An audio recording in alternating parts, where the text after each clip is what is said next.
श्रीमद् भगवत गीता अध्याय 12 श्लोक 12.1।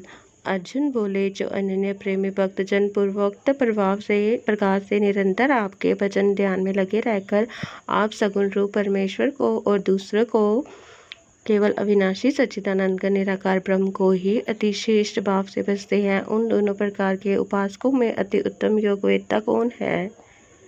श्लोक 12.2। श्री भगवान बोले, मुझ में मन को एकाग्र करके निरंतर मेरे भजन ध्यान में लगे हुए जो भक्तजन अतिशय श्रेष्ठ श्रद्धा से युक्त होकर मुझ सगुण रूप परमेश्वर को भजते हैं, वह मुझको योगियों में अति उत्तम योगी माने हैं। श्लोक 12.3 एंड 12.4।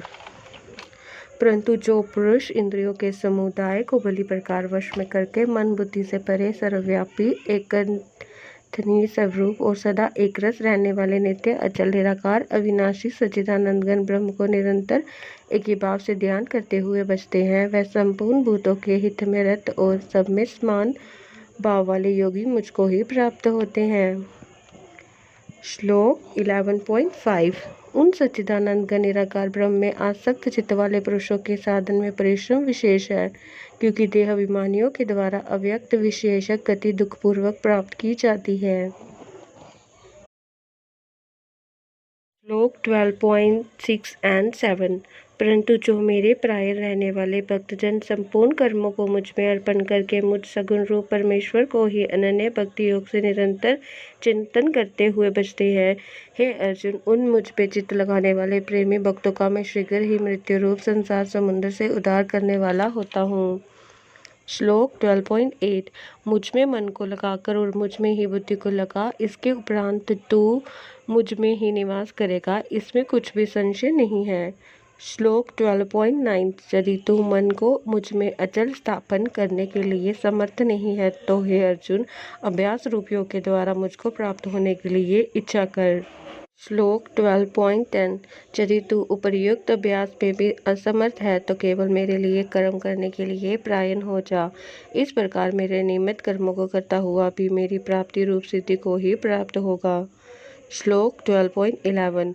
यदि मेरी प्राप्ति रूप योग के आश्रित होकर उपर्युक्त साधन को करने में भी तू असमर्थ है तो मन बुद्धि आदि पर विजय प्राप्त करने वाला होकर सब कर्मों के फल का त्याग कर। 12.12।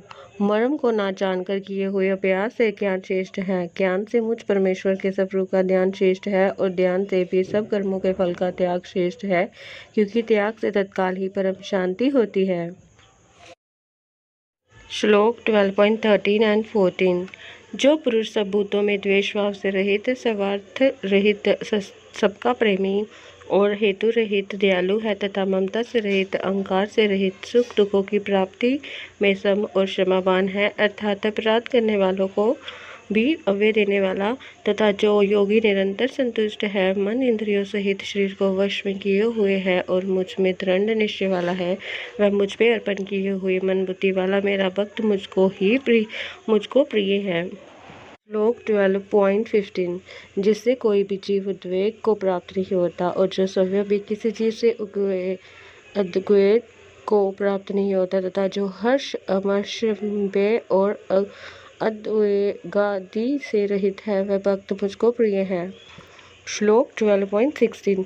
जो पुरुष आकांक्षा से रहित, बाहर भीतर से शुद्ध, चतुर, पक्षपात से रहित और दुखों से छूटा हुआ है, वह सब आरंभों का त्यागी मेरा भक्त मुझको प्रिय है। श्लोक 12.17। जो ना कभी हर्षित होता है, ना द्वेष करता है, ना शोक करता है, ना कामना करता है, तथा जो शुभ और अशुभ संपूर्ण कर्मों का त्यागी है, वह भक्ति युक्त पुरुष मुझको प्रिय है। श्लोक 12.18 एंड 19।